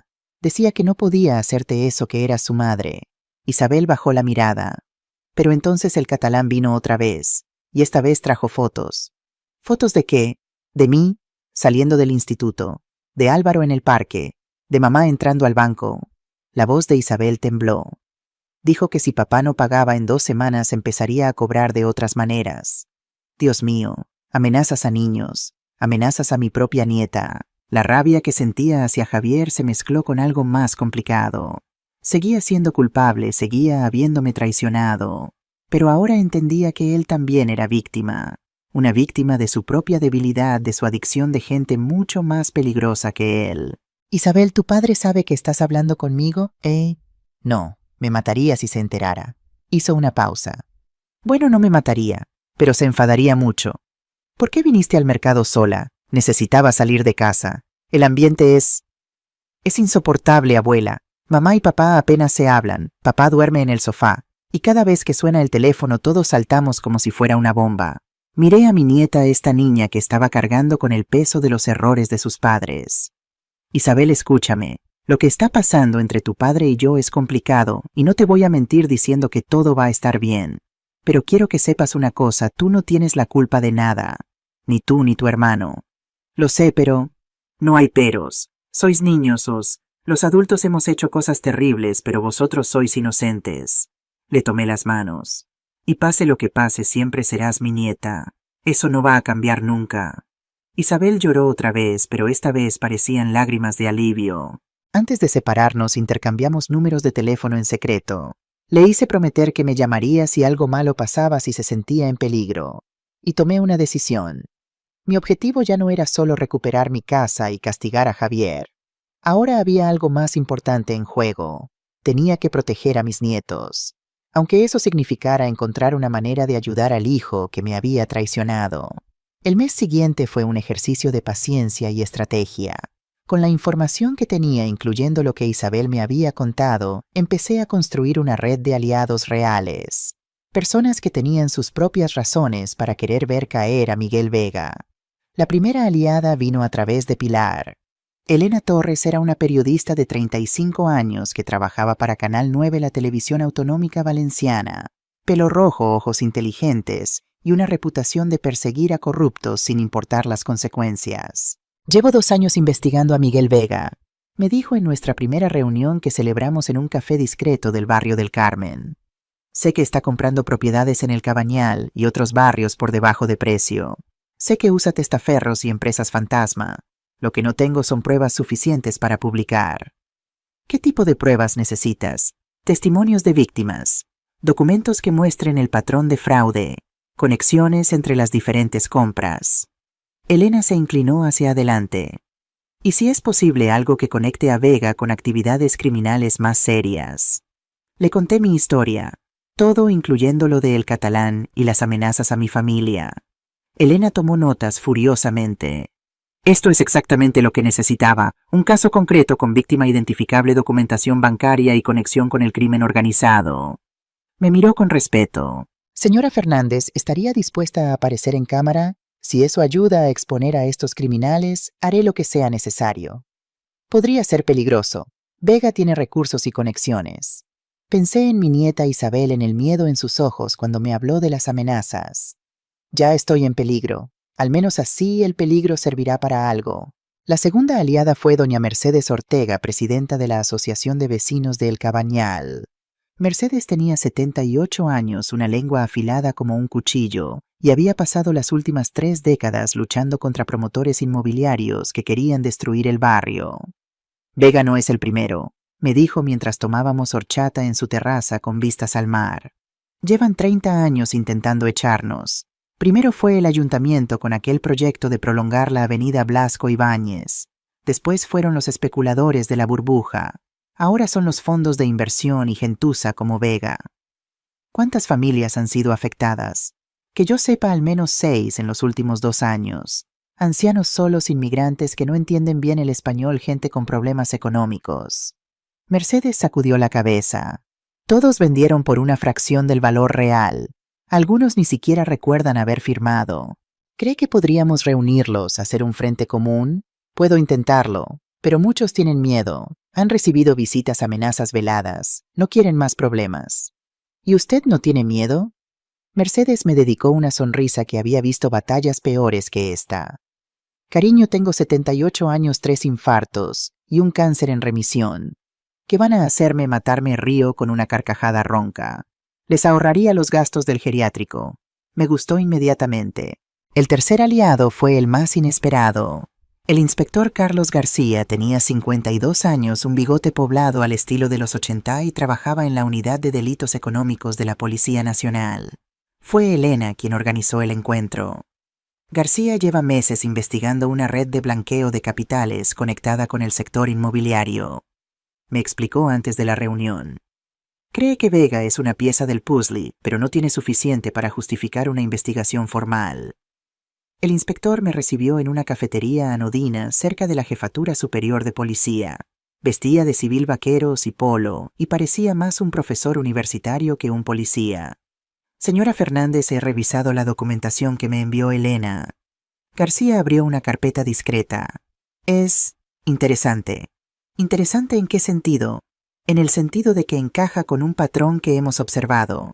Compras de inmuebles por debajo de precio, vendedores vulnerables, documentación sospechosamente limpia. Cerró la carpeta. El problema es que cada caso individual parece legal. Solo cuando los unes ves el esquema. ¿Qué necesitan para actuar? Evidencia de coerción o fraude en al menos un caso. Idealmente un testimonio de alguien de dentro. Y alguien de dentro. Alguien que haya participado en los fraudes y esté dispuesto a hablar. Un eslabón débil en la cadena. Pensé en Javier. Mi hijo, el eslabón más débil de todos. Y si consiguiera ese testimonio, García me estudió con ojos que habían visto demasiadas promesas rotas. Si consigue a alguien dispuesto a testificar contra Vega con detalles específicos sobre las operaciones, podríamos abrir una investigación formal. Pero señora Fernández, hizo una pausa. Estas personas son peligrosas. He visto testigos potenciales desaparecer, retractarse, sufrir accidentes convenientes. ¿Está segura de querer meterse en esto? Inspector, me han drogado, robado mi casa y encerrado en un psiquiátrico. Ya estoy metida en esto. La única pregunta es si voy a luchar o rendirme. Una sonrisa leve cruzó el rostro del inspector. Me recuerda a mi madre. Ella tampoco se rendía nunca. Las madres valencianas somos así. Desde luego. García cerró su maletín. Manténgame informado de lo que descubra. Y tenga cuidado, mucho cuidado. 1 mes y medio después de mi liberación, tomé la decisión más difícil de todo este proceso. Iba a encontrarme con Javier. No para gritarle, aunque ganas no me faltaban. No para suplicarle, porque ya había pasado esa fase. Iba a verlo para ofrecerle algo que nunca esperaría de mí. Una salida. Envié el mensaje a través de Isabel. Necesito hablar con tu padre. A solas. Domingo a las 6 de la tarde en la iglesia de San Nicolás. Dile que es importante para todos. San Nicolás era la iglesia donde Javier había sido bautizado, donde su padre había celebrado su funeral, donde yo había rezado tantas veces en los momentos más difíciles de mi vida.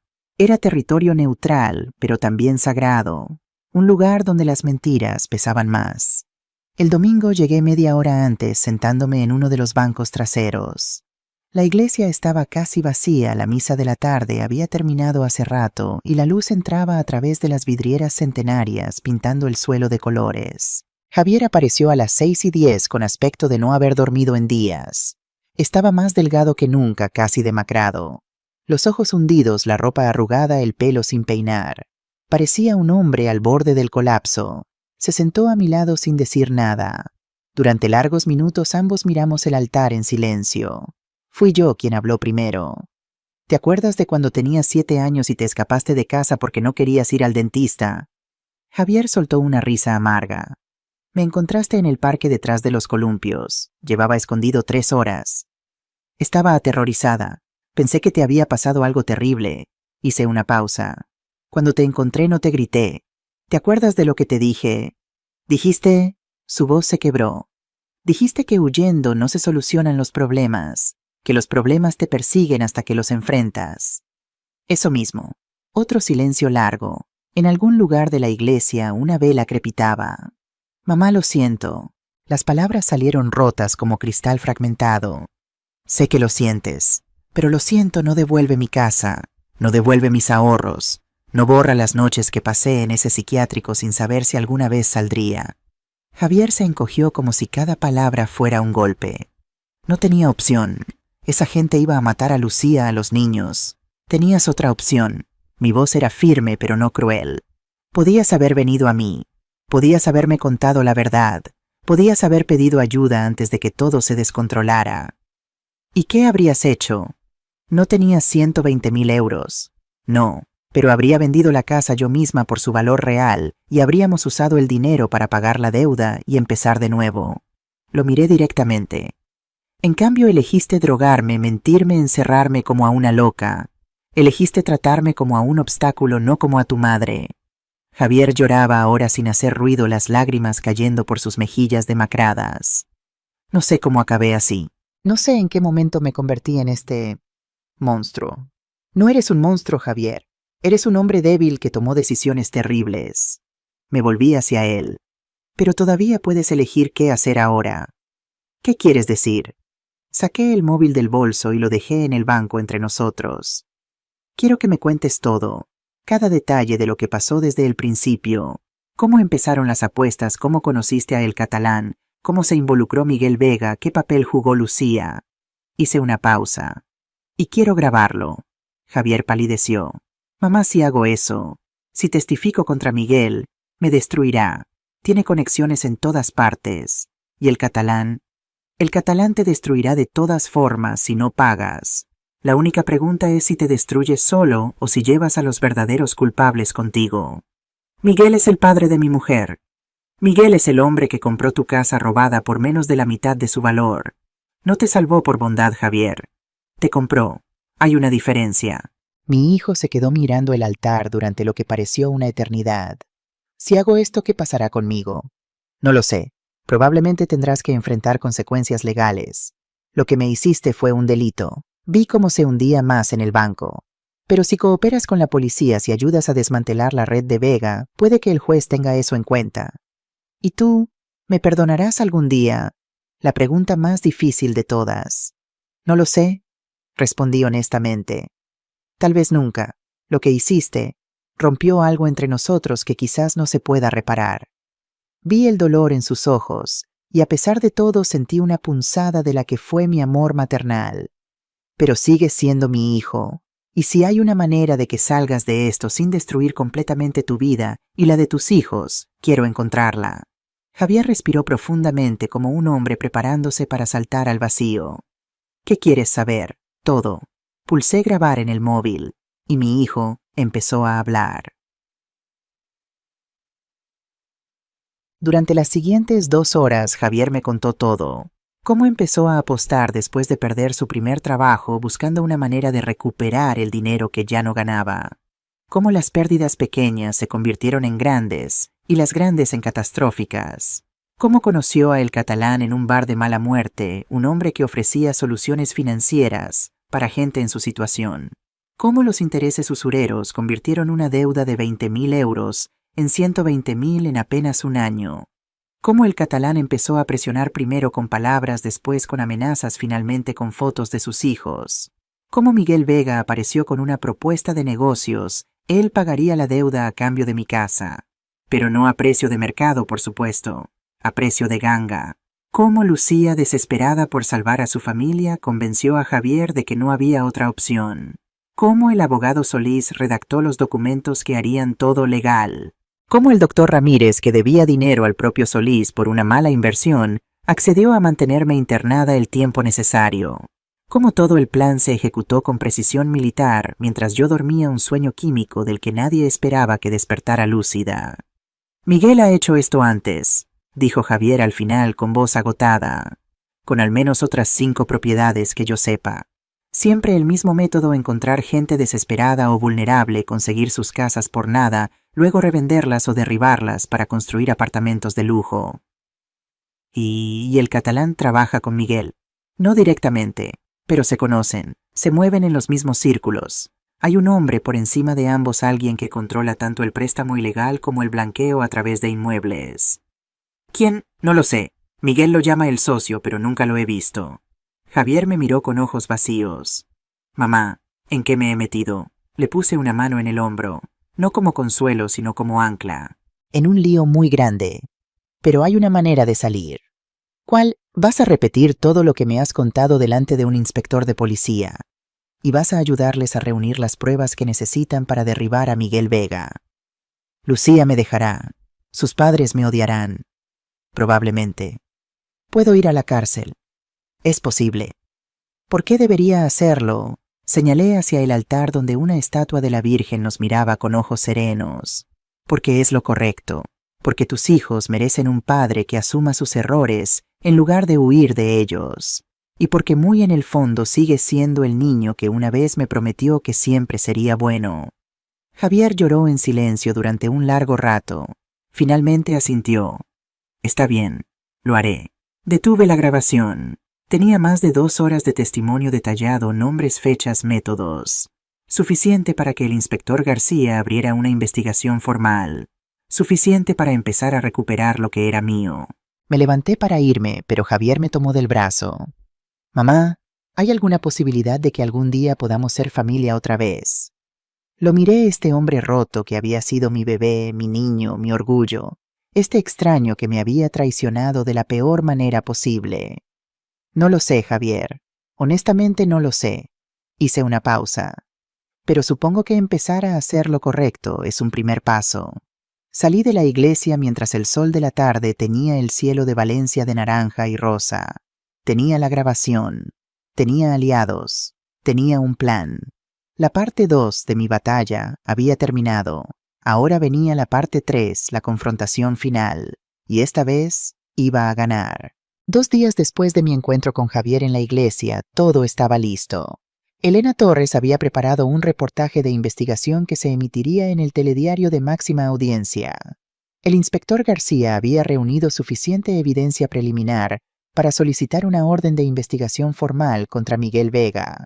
Mercedes Ortega había conseguido testimonios de otras 3 familias afectadas dispuestas a hablar ante las cámaras. Y yo tenía la grabación de Javier. Todo encajaba perfectamente. Demasiado perfectamente. Debería haber sospechado. Era martes por la noche, las 10:30. Pilar había salido a cenar con su hija Carmen, que había venido de Madrid para el fin de semana. Yo me había quedado en casa preparando los documentos que entregaríamos al juez al día siguiente. Decidí salir a comprar leche. Una excusa tonta para estirar las piernas después de horas sentada. La tienda estaba a 3 manzanas. Un paseo de 10 minutos que había hecho cientos de veces. No llegué a la tienda. Iba por la calle Reina, una callejuela estrecha y mal iluminada, cuando escuché el motor de una moto acercándose por detrás. No le di importancia. Valencia está llena de motos. Pero esta moto no pasó de largo. Se detuvo a mi lado y 2 figuras vestidas de negro bajaron antes de que pudiera reaccionar. «¿Señora Fernández?»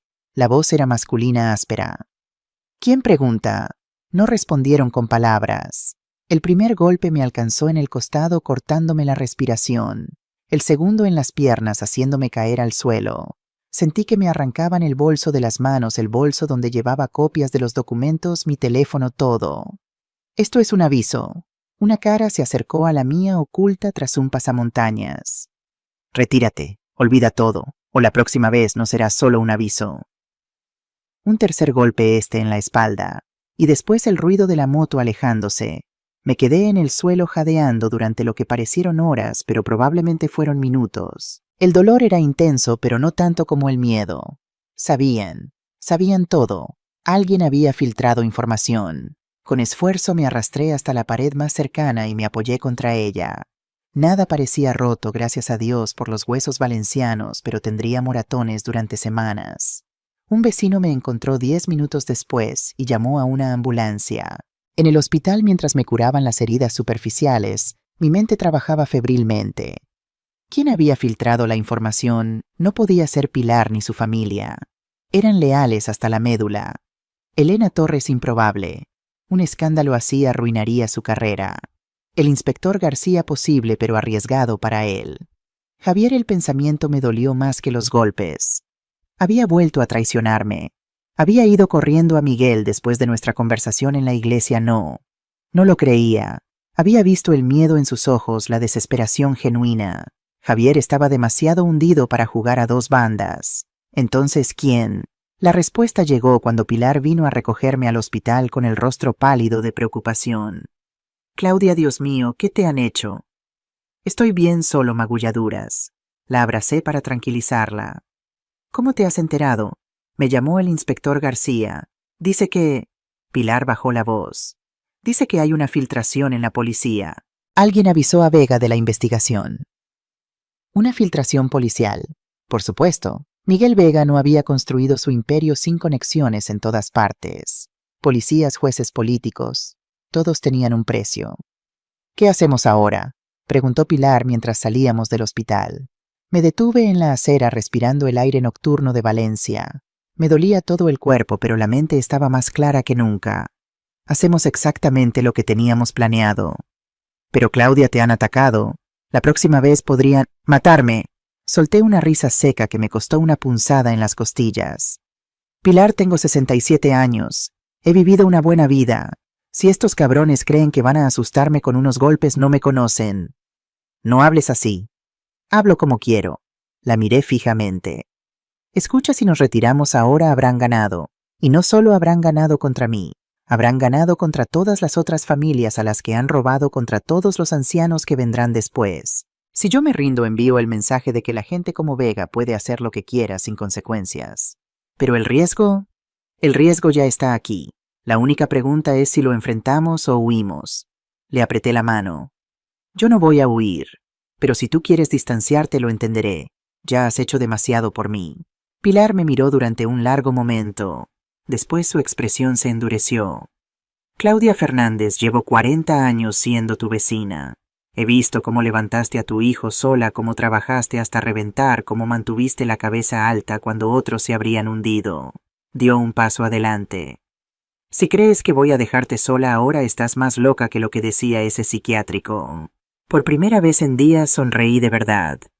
Entonces vamos a casa. Tenemos trabajo que hacer. Esa noche, mientras Pilar dormía, me senté en el sofá con las luces apagadas pensando.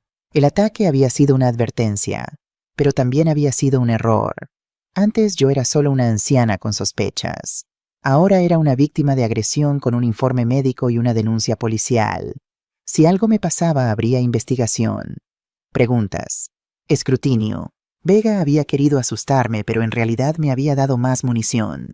Saqué el móvil prestado, mi teléfono original había desaparecido con el bolso robado y escribí un mensaje a Elena Torres. Mañana a las 9. Tenemos que adelantar todo. La respuesta llegó en segundos. ¿Qué ha pasado? Me han atacado. Tienen filtraciones. Hay que moverse rápido antes de que puedan prepararse. Una pausa. Entendido. Nos vemos mañana. Apagué el móvil y me recosté en el sofá. El cuerpo me dolía. El miedo seguía ahí agazapado en algún rincón de mi mente. Pero también había otra cosa, algo que no había sentido en semanas. Determinación. Iban a caer. Todos ellos. Y yo iba a verlo. El viernes por la mañana, exactamente 2 meses después de despertar en aquel psiquiátrico, entré en el juzgado de primera instancia de Valencia. No iba sola. A mi derecha, Antonio Martínez, mi abogado de toda la vida, con su traje gris y su maletín de cuero gastado. A mi izquierda, una abogada nueva, Marta Jiménez, 45 años, especialista en fraudes inmobiliarios, con una reputación de tiburón que hacía temblar a los estafadores de media España. Había contratado a Marta después del ataque, usando dinero que Pilar había insistido en prestarme. Cuando recuperes tu casa me lo devuelves con intereses, había dicho. Intereses de amiga, que son los más caros. La sala B del juzgado estaba más llena de lo esperado. En el lado de la acusación, yo, mis abogados y Elena Torres como observadora de prensa. En el lado de la defensa, Miguel Vega, impecable, en un traje de 3.000 euros, flanqueado por un ejército de 4 abogados. A su lado, Fernando Solís, el traidor que había fingido ayudarme mientras vendía mis secretos. Y en el fondo, casi escondido en una esquina, Javier. Mi hijo llevaba el mismo traje que en nuestro encuentro en la iglesia, ahora aún más arrugado. No nos miramos cuando entré, pero supe que estaba ahí. Lo sentía. La jueza era una mujer de unos 50 años, pelo canoso, recogido en un moño severo, con fama de no tolerar tonterías.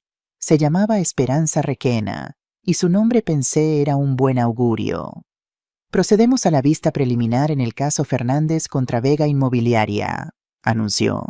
El objeto es determinar si existen indicios suficientes para proceder a juicio por los delitos de estafa agravada, falsedad documental y administración desleal. Marta Jiménez se puso de pie. Señoría, presentamos evidencia de que mi clienta Claudia Fernández Ruiz fue víctima de un esquema deliberado para despojarla de su propiedad mediante engaño y coerción.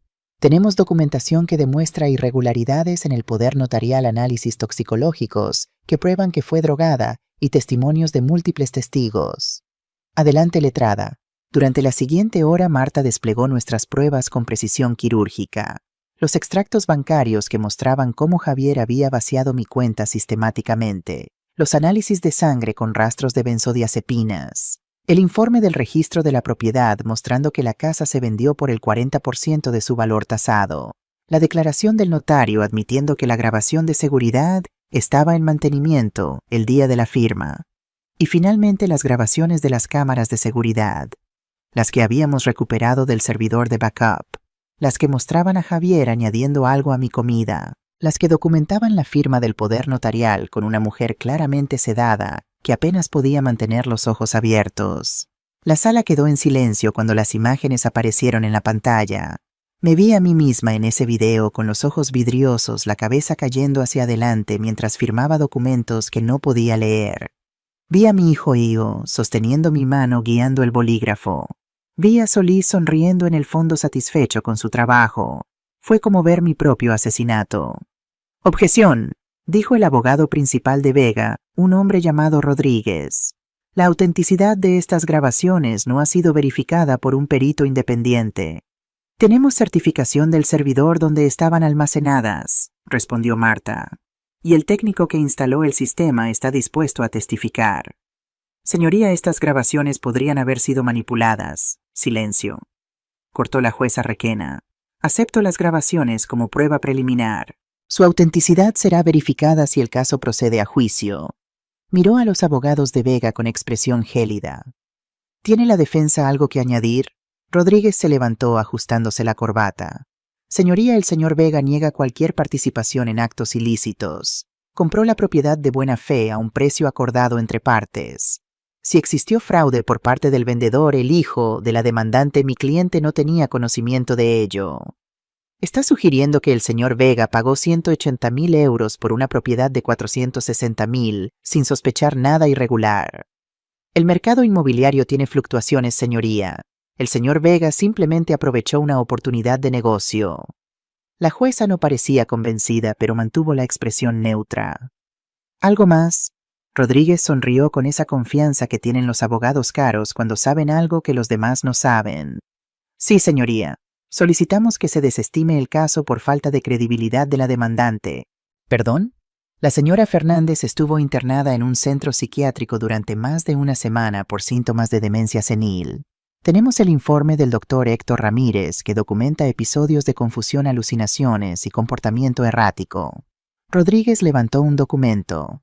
Una persona con estas condiciones no puede ser considerada un testigo fiable. Sentí que el suelo se abría bajo mis pies. Estaban usando mi internamiento forzado como arma, el mismo internamiento que habían organizado precisamente para desacreditarme. «Señoría, esto es absurdo», intervino Marta. «El internamiento fue parte del esquema de fraude. El propio doctor Ramírez está siendo investigado por...» «¿Investigado por quién?», interrumpió Rodríguez. «¿Tiene pruebas de esa supuesta investigación? ¿O es otra acusación sin fundamento?» La jueza levantó la mano silenciando a ambos. «Letrados, basta». Estudió los documentos frente a ella durante un largo momento. «La cuestión de la capacidad mental de la demandante es relevante para este procedimiento. Sin embargo, también es cierto que existen indicios de irregularidades que merecen investigación». Hizo una pausa.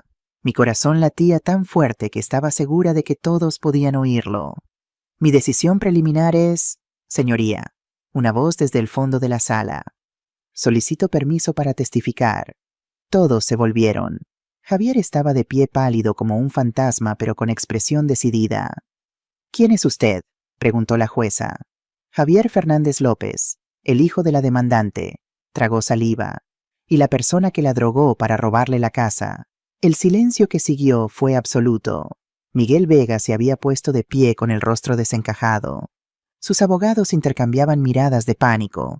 Lucía, que estaba sentada detrás de su padre, parecía a punto de desmayarse. «Señor Fernández», dijo la jueza lentamente, «¿entiende lo que acaba de decir? Está confesando un delito». «Lo entiendo, señoría». Javier caminó hacia el frente de la sala, cada paso pareciendo costarle un esfuerzo enorme. «Y estoy dispuesto a contar todo lo que sé sobre cómo se organizó el robo de la casa de mi madre». «Señoría, esto es inaceptable», estalló Rodríguez. «Este hombre no está en la lista de testigos. No ha sido preparado. Su testimonio no puede...» «Su testimonio es perfectamente admisible como confesión espontánea», cortó Marta con una sonrisa que no intentó disimular. «A menos que la defensa quiera argumentar que un criminal no tiene derecho a confesar». La jueza asintió. «Acepto el testimonio. Señor Fernández, acérquese al estrado». Javier pasó junto a Miguel Vega de camino al estrado. Vi cómo su suegro lo miraba con un odio que podría haber derretido acero. «Hijo de puta», siseó Miguel lo suficientemente bajo para que la jueza no oyera, pero no tanto como para que yo no lo captara. Javier no respondió. Solo siguió caminando. Una vez en el estrado, bajo juramento, comenzó a hablar. Lo contó todo. Su adicción al juego, las deudas con el catalán, las amenazas contra su familia, la propuesta de Miguel Vega, el plan para drogarme y hacerme firmar documentos, el internamiento forzado, todo. Pero lo más devastador fue lo que dijo sobre Miguel. El señor Vega sabía exactamente lo que estaba pasando. Él diseñó el plan. Él me proporcionó las pastillas que usé para drogar a mi madre. Él contrató a Solís para redactar los documentos de manera que parecieran legales. Y él pagó al doctor Ramírez para mantenerla encerrada hasta que la venta estuviera completada. ¿Puede probarlo?, preguntó la jueza. Tengo mensajes de texto y correos electrónicos donde Miguel me da instrucciones específicas sobre las dosis de medicamento, sobre cómo comportarme si ella sospechaba, sobre cuándo exactamente internarla. Javier sacó un USB del bolsillo. Todo está aquí. Rodríguez se levantó furioso. Señoría, estos supuestos mensajes podrían ser fabricados. Mi cliente niega. Su cliente puede negar lo que quiera, interrumpió la jueza, pero este tribunal decidirá qué evidencia es admisible y qué no. Tomó el USB. Esto será examinado por nuestros peritos informáticos. Miguel Vega, por primera vez desde que lo conocía, parecía genuinamente asustado. Su máscara de empresario respetable se había resquebrajado revelando al depredador que había debajo. Señoría, intentó Rodríguez una última vez. Solicito un receso para consultar con mi cliente. Denegado, este testimonio cambia significativamente la naturaleza del caso. La jueza se volvió hacia mí. Señora Fernández, ¿tiene algo que añadir? Me puse de pie sintiendo el peso de 2 meses de lucha en cada hueso de mi cuerpo. Solo una cosa, señoría. Miré a Miguel Vega directamente. Este hombre no solo me robó a mí, ha robado a decenas de familias en Valencia, ancianos inmigrantes, gente vulnerable, y lo ha hecho sintiéndose completamente impune porque tiene dinero y conexiones. Señora Fernández, este no es el momento para mí. Sé que no es el momento, señoría, pero quiero que conste en acta: si este tribunal no actúa, otros lo harán. Hay periodistas investigando, hay policías que no han sido comprados, hay una comunidad entera de vecinos que está harta de ver cómo los poderosos abusan de los débiles. La jueza me estudió con expresión indescifrable. ¿Ha terminado? He terminado. Bien, se volvió hacia la sala. A la luz del nuevo testimonio y las evidencias presentadas, este tribunal encuentra indicios suficientes para proceder con una investigación criminal completa. Se ordena el arresto preventivo de Miguel Ángel Vega Castillo y Fernando Solís Herrera, pendiente de audiencia formal. El caos estalló. Los abogados de Vega protestaban. Miguel gritaba que era inocente, que todo era una conspiración. 2 agentes de la Policía Nacional entraron para ejecutar la orden de arresto. Pero yo solo miraba a Javier, mi hijo, que acababa de destruir su matrimonio, su relación con sus suegros, posiblemente su libertad para hacer lo correcto. Nuestros ojos se encontraron a través del tumulto. No dije nada, no hacía falta. Había dado el primer paso hacia la redención. Un paso que le costaría todo, pero al menos lo había dado. 2 meses después de aquella audiencia, el polvo empezaba a asentarse. Miguel Vega había sido formalmente acusado de 8 cargos de estafa agravada, 3 de falsedad documental y 2 de coerción. La fiscalía pedía 15 años de prisión. Fernando Solís enfrentaba cargos similares más inhabilitación profesional permanente. El doctor Ramírez había perdido su licencia médica y estaba siendo investigado por otros casos de internamiento fraudulento. Y mi casa volvía a ser mía. El juez había declarado nula la venta por haberse realizado mediante fraude. Miguel Vega fue obligado a devolver la propiedad más una compensación de 50.000 euros por daños y perjuicios. No era todo lo que había perdido. Los 30.000 euros de mis ahorros probablemente nunca volverían, pero era suficiente para empezar de nuevo. El día que recuperé las llaves de mi casa, fui sola. Abrí la puerta principal, esa puerta por la que había entrado miles de veces durante 40 años, y me quedé de pie en el vestíbulo respirando el olor familiar de mi hogar. Todo estaba diferente. Miguel había vaciado la casa de mis muebles, mis fotos, mis recuerdos. Las paredes estaban desnudas, las habitaciones vacías. Solo quedaban las marcas en el suelo donde habían estado el sofá de Ernesto, la mesa del comedor donde Javier había hecho los deberes, la estantería con mis libros favoritos. Caminé por las habitaciones vacías, tocando las paredes, mirando por las ventanas al jardín abandonado. Había ganado. Había recuperado mi casa. Entonces, ¿por qué me sentía tan vacía? La respuesta vino esa misma tarde cuando Javier apareció en mi puerta. Llevaba una caja de cartón en las manos. Sus ojos estaban hundidos, su ropa arrugada, su aspecto general el de un hombre que había perdido todo excepto la vida. «Encontré esto en el almacén donde guardaron tus cosas», dijo. «Pensé que querrías tenerlo». Abrí la caja. Dentro estaban las fotos de mi boda, los dibujos que Javier había hecho de niño, el collar de perlas que Ernesto me regaló por nuestro 10º aniversario. «Gracias», dije sin saber qué más decir. «Mamá», Javier se quedó en el umbral sin atreverse a entrar. «He venido a despedirme». «Despedirte. Lucía me ha dejado. Sus padres... Bueno, ya sabes, no quiere que los niños me vean». Tragó saliva. «El juez me ha dado libertad condicional por cooperar con la investigación, pero tengo que cumplir servicios comunitarios y no puedo salir de la provincia durante 2 años. ¿Dónde vas a vivir?» «He alquilado un estudio cerca del puerto». Pequeño pero suficiente. Intentó sonreír. «Estoy yendo a terapia para lo del juego, 3 veces por semana. Es difícil pero necesario». Nos quedamos en silencio mirándolos separados por el umbral de la puerta que ya no tenía derecho a cruzar. «Javier», dije finalmente, «lo que hiciste, no sé si alguna vez podré perdonarte. Lo sé. Me drogaste, me robaste, me encerraste en un psiquiátrico, trataste de quitarme todo lo que tenía. Lo sé, mamá.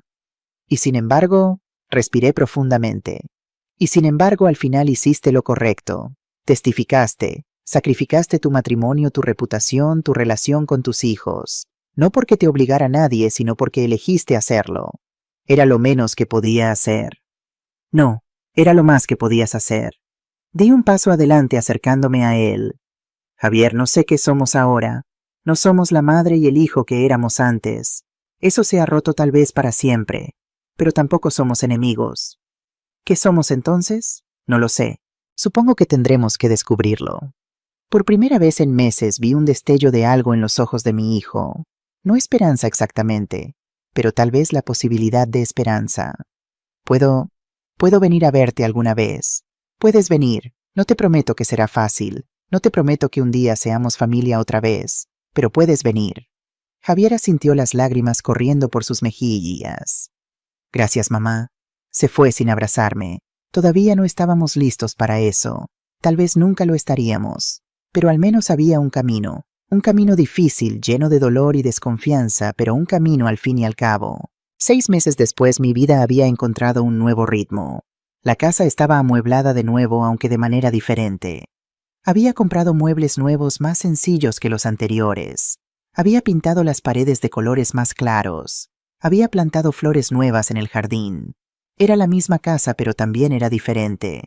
Como yo, Pilar venía a tomar café todas las tardes y a veces nos quedábamos hablando hasta que oscurecía. Mercedes Ortega me había nombrado vicepresidenta de la Asociación de Vecinos, un título que llevaba con orgullo. Elena Torres había ganado un premio de periodismo por su reportaje sobre los fraudes inmobiliarios en Valencia. Me había dedicado unas palabras en su discurso de aceptación a Claudia Fernández, que me enseñó que la edad no es excusa para rendirse. Isabel y Álvaro venían a verme los fines de semana. Lucía no lo aprobaba, pero los niños eran lo suficientemente mayores para tomar sus propias decisiones. A veces hacíamos paella juntos o paseábamos por la playa de la Malvarrosa. Y Javier venía una vez al mes. Nuestras conversaciones eran cortas, incómodas, llenas de silencios que pesaban como piedras. Pero venía, y cada vez la piedra parecía un poco más ligera. Una tarde de primavera estaba en mi jardín podando los rosales cuando sonó el teléfono. «Señora Fernández, soy Elena Ruiz de la Fiscalía Especial contra la Corrupción». «¿Fiscalía? ¿Ha pasado algo con el caso de Vega?» No, el caso va bien. El juicio está programado para septiembre». La fiscal hizo una pausa. «La llamo por otro asunto. Estamos investigando una red de fraudes inmobiliarios a nivel nacional. Su caso ha sido fundamental para entender el modus operandi de estas organizaciones. Me alegro de haber sido útil». «Más que útil, señora. Heroica, diría yo». Otra pausa. «Por eso la llamo. Estamos formando un grupo de asesores ciudadanos para ayudar a identificar casos similares. Gente con experiencia directa que entienda tanto la perspectiva de las víctimas como las tácticas de los criminales. ¿Estaría interesada en participar? Me quedé en silencio procesando la propuesta. Asesora de la Fiscalía, a los 67 años. Fiscal Ruiz, no soy abogada ni policía. Solo soy una jubilada que casi pierde su casa. Exactamente. Es usted lo que más necesitamos. La fiscal rió suavemente. Los abogados y policías tenemos formación técnica, pero a veces perdemos de vista el factor humano. Usted lo entiende de una manera que nosotros no podemos. ¿Qué implicaría exactamente? Reuniones mensuales, revisar casos, identificar patrones, asesorar sobre cómo abordar a las víctimas. Nada demasiado intenso, pero su perspectiva sería invaluable. Miré mi jardín, mis rosales, mi casa recuperada. Había pasado los últimos 6 meses reconstruyendo mi vida, ladrillo a ladrillo, día a día, y lo había conseguido. Pero ahora se abría una posibilidad diferente.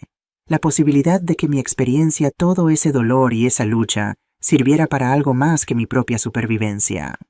Fiscal Ruiz, dije finalmente, ¿cuándo empezamos? Esa noche, sentada en mi terraza con una copa de vino tinto de Requena, vi cómo el sol se hundía en el Mediterráneo. Pensé en todo lo que había pasado desde aquella mañana en el psiquiátrico.